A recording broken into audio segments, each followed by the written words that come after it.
Pace bene, masih di mea culpa. Ada dua sosok tipe dari orang Kristen yang menurut saya pantas diperhitungkan kesaksiannya. Siapa itu? Yang pertama, orang-orang yang berjuang membela imannya ketika ingin masuk ke dalam kekristenan. Kesaksian mereka ini sangat menginspirasi menurut saya. Ketika mereka harus mengorbankan banyak hal supaya masuk ke dalam gereja untuk dibaptis menjadi bagian dari kekristenan. Yang kedua adalah mereka yang karena membela iman kekristenannya harus menderita, harus teraniaya, harus diasingkan, bahkan meninggal dunia menjadi martir. Kisah-kisah mereka ini sangat pantas untuk diperhitungkan dan setiap perkataannya tentang iman pantas untuk diingat karena mereka sendiri melakukan apa yang dia imani, setia pada yang dia imani. Nah, saya mau berbicara tentang salah satu dari sosok yang kedua ini. Namanya seorang bapak gereja namanya Cipriano dari Kartago. Dia meninggal sebagai martir setelah sebelumnya dianiaya, ditangkap, dan persoalannya bukan hanya dengan pemerintah yang pada waktu itu tidak menerima orang-orang Kristen, tetapi juga dalam gereja secara internal, bahwa ada perpecahan di dalam gereja. Nah, berkenaan tentang orang yang memiliki pengalaman dalam beriman dan mati-matian membelanya, dalam arti sesungguhnya mati, kita pantas mendengarkan nasihatnya karena dia punya pengalaman tentang menjalani iman itu. Bukan hanya tentang hubungannya kepada Allah, tetapi juga hubungannya dengan sesama dalam gereja.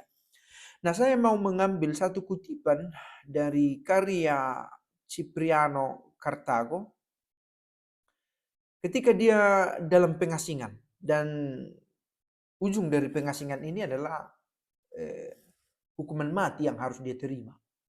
Nah, dalam pengasingan itu dia merasa kesepian. Dia merasa sendirian sebagai gembala, dia tidak bisa mengunjungi umatnya, dan sedihnya lagi ada perpecahan dalam gereja yang diawali oleh adanya ketidaktaatan para pastornya yang membawa perpecahan.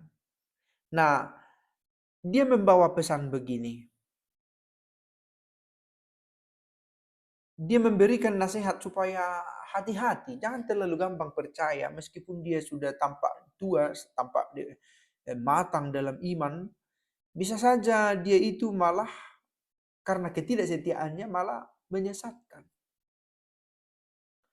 Oke, dia menulis begini di satu surat yang berjudul kepada para umat beriman dalam peristiwa adanya 5 imam yang membawa gerakan skismatik. Penderitaan yang saya alami sekarang, saudara-saudara, adalah bahwa saya sendiri tidak bisa mendekati kalian masing-masing. Saya tidak bisa menasihati kalian sesuai dengan ajaran Tuhan dan Injilnya. Ini ditulisnya sebagai sebuah surat. Artinya ketika dia menulis ini, dia tidak punya kesempatan mengunjungi umat. Pengasingan selama 2 tahun kurang lebih, dan perpisahan dari kalian, dari wajah kalian, dari pandangan kalian, adalah kesedihan yang terus-menerus bagiku dan sebuah ratapan bagiku.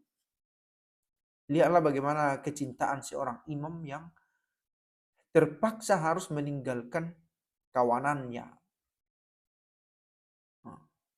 Air mataku mengalir siang dan malam, sehingga tidak ada kesempatan untuk menunjukkan banyak cinta dan antusiasme untuk menyapa.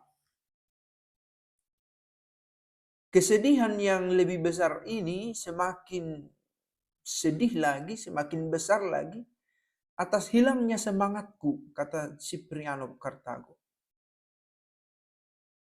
Bahwa ada ancaman dan jebakan dari orang-orang yang berkhianat. Itu tadi, ada pengkhianat dalam gereja. Maka harus diantisipasi juga. Saya mengambil topik ini karena relevan masa kini juga. dikatakan begini, karena itu saudara, saya tidak hanya sedang menasihati tetapi sedang mengingatkan kalian untuk tidak dengan gegabah percaya pada kata-kata orang yang jahat. Bisa saja kemudian kita tahu dia jahat, tapi sekarang kita tidak tahu dia jahat. Nah, mungkin sekarang dia sosok yang kita yakini pantas untuk diikuti, lalu kita mengikuti kata-katanya semua. Hati-hati, jangan gegabah, kata Cipriano. Atau memberikan persetujuan dengan mudah pada ucapan yang menyesatkan. Jangan, gampang saja setuju. Nah, ini sekali lagi menyangkut pada gerakan skismatik yang digawangi oleh 5 orang presbiter itu. Lihat, hati-hati, kata Cipriano Kartago. Jangan sampai kamu menganggap kegelapan itu sebagai terang. Tentang iman kita, tentang konsep karya keselamatan Allah, tentang apa artinya memberi belas kasih, tentang apa artinya mempersembahkan diri. Hati-hati dengan konsep yang ditawarkan kepadamu yang bisa saja rupanya kegelapan, tapi kamu anggap itu sebagai terang. Malam sebagai siang, lapar sebagai makanan, haus sebagai minuman, racun sebagai obat. Dia memakai paragora, perbandingan-perbandingan, gambaran untuk mau mengatakan hati-hati. Hati-hati untuk melihat apakah yang kamu dengar, yang kamu simak, yang kamu tangkap itu benar-benar membawamu pada gereja yang benar. Atau kematian itu sebagai keselamatan, salah melihat kamu, katanya. Jangan biarkan usia atau otoritas menipu kalian. Nah, ini bagian yang menurut saya pantas digarisbawahi juga. Oh, dia sudah matang. Oh, dia sudah pada posisi yang tinggi. Dia pimpinan kita. Maka semua kata-katanya kita ikuti.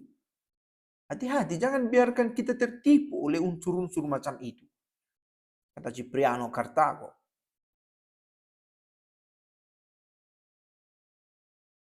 Ketika mereka mencoba untuk merusak dan melanggar kesucian, mereka mencoba sebenarnya mengajarkan sesuatu yang sesat kepada kita. Merusak kesucian gereja, melanggar kebenaran Injil. Lalu dia membuat sebuah perbandingan, bacaan, kutipan dari kisah Susana, di mana ada orang-orang tua-tua yang tampaknya pantas diperhitungkan, dihormati, bijaksana, tetapi melakukan kesesatan, keburukan terhadap Susana. Nah, lihatlah, ternyata orang yang kita duga itu sebagai orang yang pantas dipercaya, ternyata bisa juga menjadi sandungan. Nah, semoga nasihat dari Cipriano Kartago ini juga berdengung pada kita hingga pada masa kini. Ciao, ciao.